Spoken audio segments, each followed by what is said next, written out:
Good evening. Less than 100 hours to go in this transfer window. Let's start at Arsenal. Bad day on the pitch. What about off it? Will Alex Oxlade-Chamberlain be at the club come September the 1st? Well, he started this afternoon's game at Liverpool. Just 2 days after we brought you the news, he had turned down a new contract. He was subbed 17 minutes into the second half. Oxlade-Chamberlain, you'll remember, is into the final year of his current deal. Can you just clarify one thing? So, will Oxlade-Chamberlain be allowed to leave this week?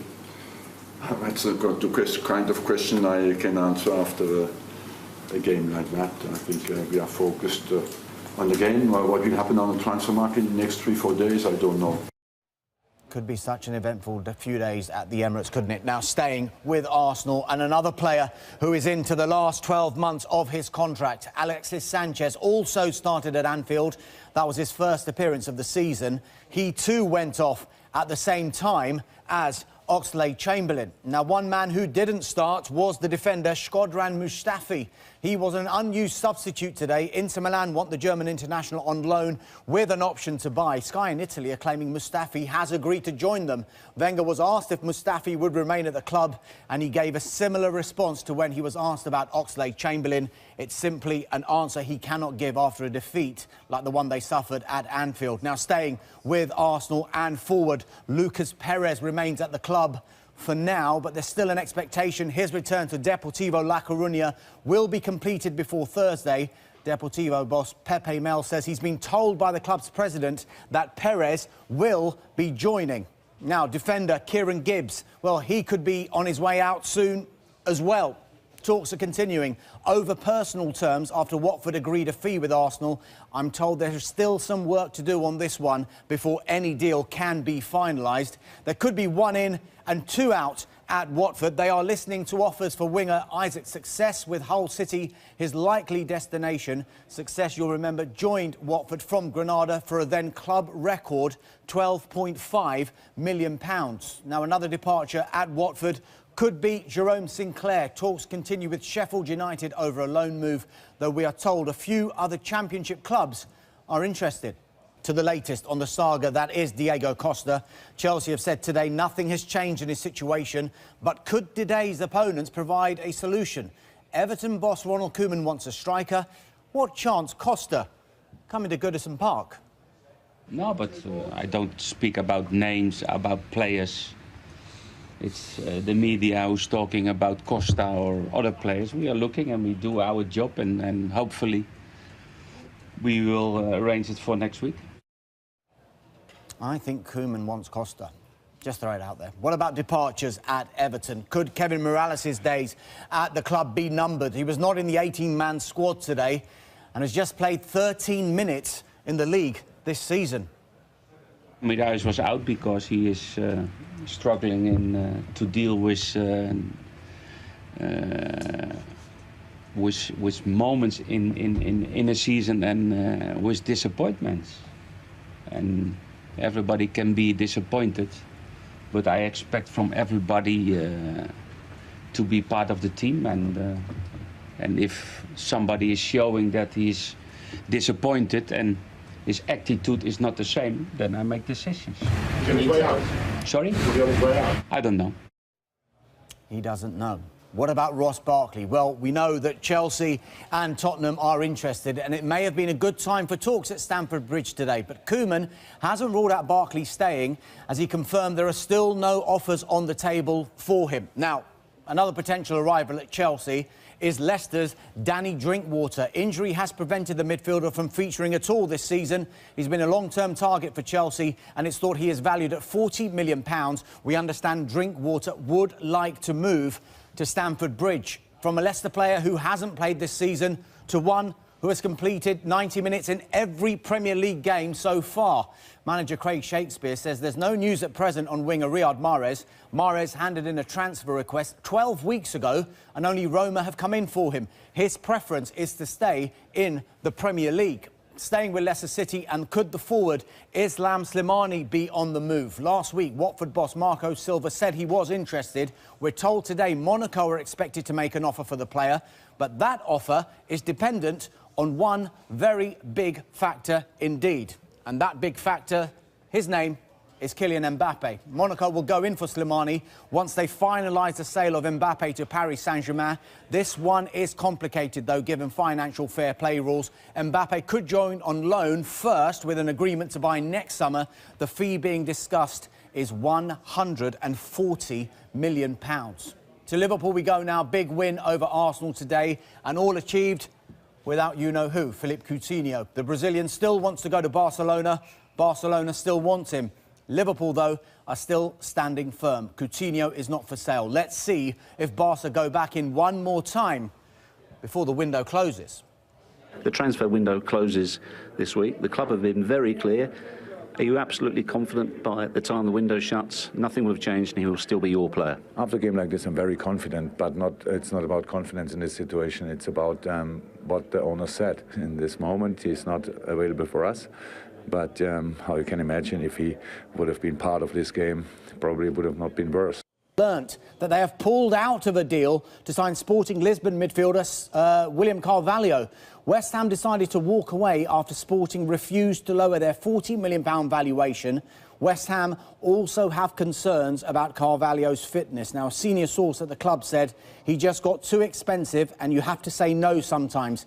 Also, he's not trained for 3 weeks. He has done no pre-season training, so he might have needed 4 to 6 weeks to be ready to play for us. So, West Ham and Carvalho deal off. News of a departure now from West Ham United, and the winger Robert Snodgrass has joined Aston Villa on a season-long loan. Sunderland and Birmingham were also interested. We understand Villa have the option to make the move permanent. The deal may pave the way for striker Ross McCormack to move to Sunderland.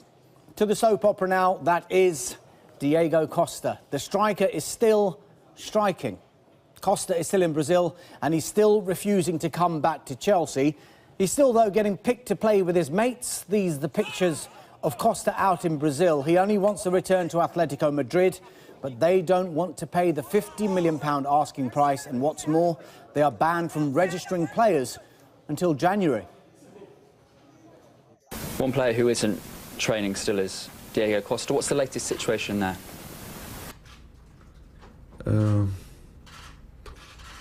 The same, and no news. Is it frustrating for you as a manager to be in this situation with Diego? No, absolutely. Short and sweet from Antonio Conte on Diego Costa. Now, you may have noticed Everton appear to be keeping an eye on the Costa situation. Boss Ronald Koeman wants a striker and was asked if it was possible to bring in Costa on loan. I don't know. I said always a warm welcome for every good player, and he's a good player. Sounds to me like Ronald Koeman is interested. What about departures at Goodison Park? Well, time is running out for midfielder Ross Barkley to get a move. He's into the final year of his contract. He's not going to sign a new one, and he's currently out injured. Chelsea and Tottenham are interested, but could he yet play a part for Everton this season? If Ross is staying, and I'm pleased if he stays, because he's one more good player in the team. And okay, that's a decision by the board, what we need to talk about. Yeah, it could be a busy end to the window for Everton. To Manchester City we go now, and there could be big changes in their defensive ranks before the window closes. Inter Milan are edging closer to a loan deal for Eliakim Mangala. City's preference is to sell Mangala, but it's thought the player only wants to go to Inter. Mangala has not played under Pep Guardiola, having been on loan at Valencia last season. City, you remember, bought him from Porto for £32 million 3 years ago and want to get this one over the line quickly so that they can focus on other targets. And those other targets include the West Brom defender Johnny Evans. City are expected to go back in with an improved bid early next week after having had an £18 million offer rejected. West Brom don't want to sell, don't need to sell, but will sell if they receive an acceptable amount. You have to be a little bit careful, but in another way, you'd want him to get that game time if he can get that game time. Has there been any other contact from Man City? Have they upped their bid at all? Again, John and the directors would be dealing with that. At present, I think there's been no contact for the last couple of days. So, Johnny's a West Bromwich Albion player. We're hoping that we can get this situation resolved and move on. It's very interesting how Tony Pulis' responses regarding Evans have subtly changed. 2 weeks ago, the stance was not for sale. That became every player has his price. And now he simply hopes that Jonny Evans stays at the Hawthorns. Now, staying with West Brom, and they are looking for defensive reinforcements themselves, whether Evans stays or goes. But it seems their interest in Tottenham's Kevin Wimmer has cooled, and it appears it could be a straight fight between Crystal Palace and Stoke City.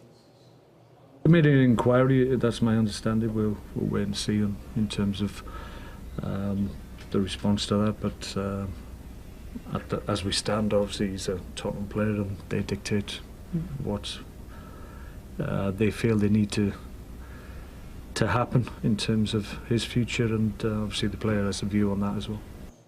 Yeah, it could be a busy end to the window at Tottenham. Wimmer seemingly on his way out. Could keeper Michel Vorm follow him? Well, we are told Crystal Palace are interested. Palace boss Frank de Boer has made no secret of his desire to bring in a keeper, but would not be drawn on any names. Now, one man who has left Tottenham is the defender Cameron Carter-Vickers. He has joined Sheffield United on a season-long loan. More from Sheffield United a bit later, but could Carter-Vickers' departure accelerate an incoming at Tottenham Hotspur? Well, we are told they are back in talks for this man. He is the Estudiantes defender Juan Foyth. He's 19 years old and he's been capped 12 times by Argentina's under-20s. The deal had looked off earlier in the window as Tottenham felt the asking price was simply too high. Another player edging closer to a move to Tottenham is the PSG defender Serge Aurier. The French club won £23 million for the player. Tottenham boss Mauricio Pochettino wasn't giving too much away on specific names, but did say Tottenham will be active. We are working hard,